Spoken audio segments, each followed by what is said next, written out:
Thank you. So I want to start by asking you a question and follows what the Commissioner was saying about this offer from Google. Can you guess which is the percentage of students that today are in school that will find one of the jobs that exist today when they enter the labor market? Let's see if I can change the slides. So less than 50%. This means that about 50% of today's school children will have an occupation that will be created before they enter the labor market. And this is not because jobs are disappearing, but because they are transforming. Education and digitalization is opening up incredible opportunities for growth and innovation by creating new products, new services, and new jobs. But it is also making it harder to fit in society for those that do not have the right skills and mindset to benefit from what digitalization is offering. We don't know how the jobs of the future will look like, but what we do know is that they will not match the roles, industries, and skill set of today. What we also know is that there is a set of skills that can prepare our children for a world which is changing and evolving at an exponential speed. These include, first of all, digital skills. Children need to be digitally literate and to have the basic technical skills to make use of what the digital world offers. But what we are seeing today, as reported also by the World Bank, is that the wealthiest are the most digitally savvy, and too many are being left behind. So if only few people have access to proper education of digital skills, what we risk today is that inequality within countries is going to increase dramatically. Together with digital skills, children need to receive a set of skills that enables them to adjust to this fast-changing reality and to reinvent themselves as the world around them keeps changing. These skills include, among others, creativity, problem-solving, adaptability, and ability to self-learn. These are the skills of the 21st century, those that can ensure that the next generation rises with the machines and not against them. This is nothing new. We are all aware of the urgency to reform our education system. But then, why is change happening so slowly? I think this transformation is easier said than done. Both of my parents are teachers, and my little brother is still at school. So I can see it firsthand the reasons why the system is hard to reform. And one of the main impediments to transformation is that students know more than the teachers when it comes to digital skills. And teachers, understandably, find it hard to adjust to this reality. So I want to present you something that I think can be a solution to this problem and a unique instrument for promoting better education: fablabs. Fablabs stands for Fabrication Laboratory, but some of us like to call them fabulous laboratories. I guess only few of you have heard this term before. These are places that provide open access to machines like 3D printers and other digital fabrication tools to enable anyone to build anything they want. These places enable anyone to learn digital skills, but also to be creative and inventive in a way which is accessible and affordable. This concept was created at MIT, the Massachusetts Institute of Technology, in 2001, but it spread quickly all over the world. We have today more than 1,000 fab labs globally, and new ones are being created every day. Fab labs offer in a single room the machines that up to 30 years ago were only available in entire manufacturing facilities. This is made possible by the fact that the cost for digital fabrication equipment has been coming down considerably. So today, for example, you can buy a 3D printer for 500 euros or even less. So you can equip an entire digital fabrication laboratory with few thousand euros. How does it work? These places provide environment, technology, and materials, and also knowledge, including self-learning manuals. So you can walk in a fab lab, take one of the manuals available, and start learning, for example, how to 3D print. And without necessarily having any conventional technical background in engineering, for example, you can build almost anything. So I want to show you some examples to show you how diverse it can be, the sort of things that are being created today in fab labs.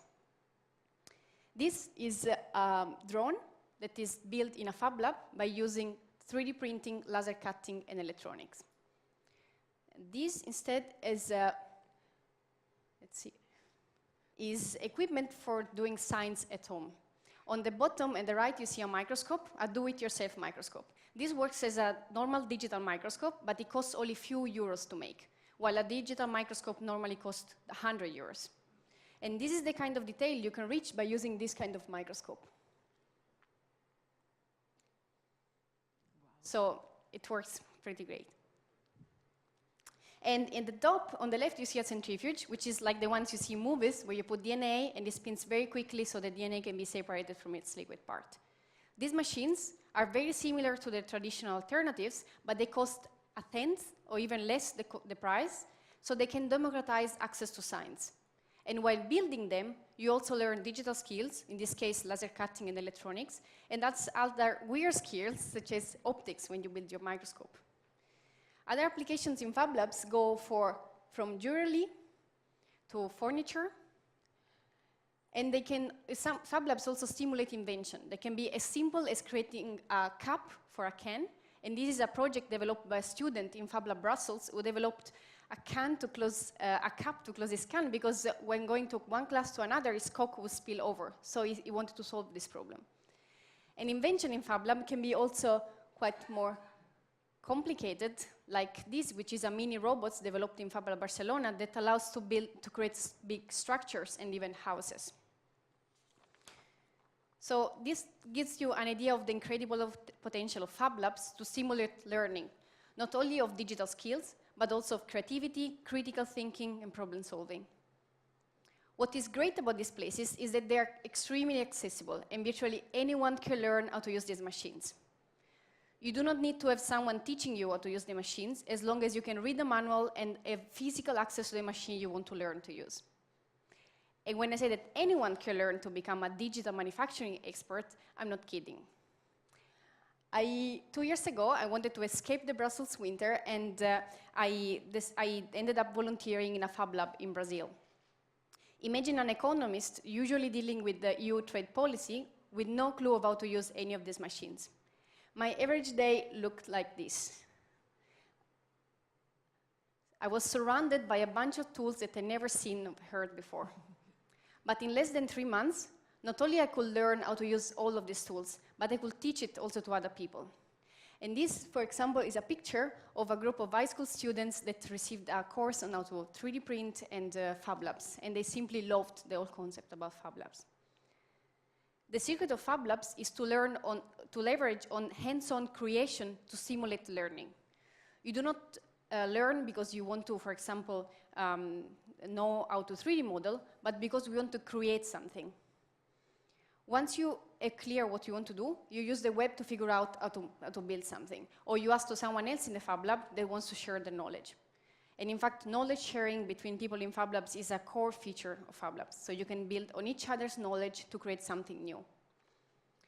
This is exactly what is missing in schools today. Something which stimulates creativity and gives to students the right tools to learn by themselves and to think differently and unconventionally with the help of digital tools. Most of the Fab Labs today are not in schools. When they're in schools, they are mainly in private schools and very few of them in public schools. I visited a couple of these labs, and it was amazing to see what students had come up to and how quickly they could become digital manufacturing experts. I have no doubt that these kids will look at technology with different eyes through their life. And they have acquired a unique set of skills that can help them to find easier a job or to build a startup with their technical skills. So imagine if this was not something that only few lucky students would have access to, but if there was a Fab Lab in each European school that could also integrate the traditional way of doing education. Imagine, for example, if during science class, students were asked to build their own microscope to look at bacteria. And these are girls that are 6 to 8 years old that built their own microscope in less than 1 hour. As a result, they would be very proud and happy kids. Or how great it would be, especially in regions like Sicily, where I come from, in which a big part of the population still relies on agriculture, if students could learn how to build automated greenhouse in school. Or if during geography class, they were asked to build their own virtual reality glasses to explore new countries.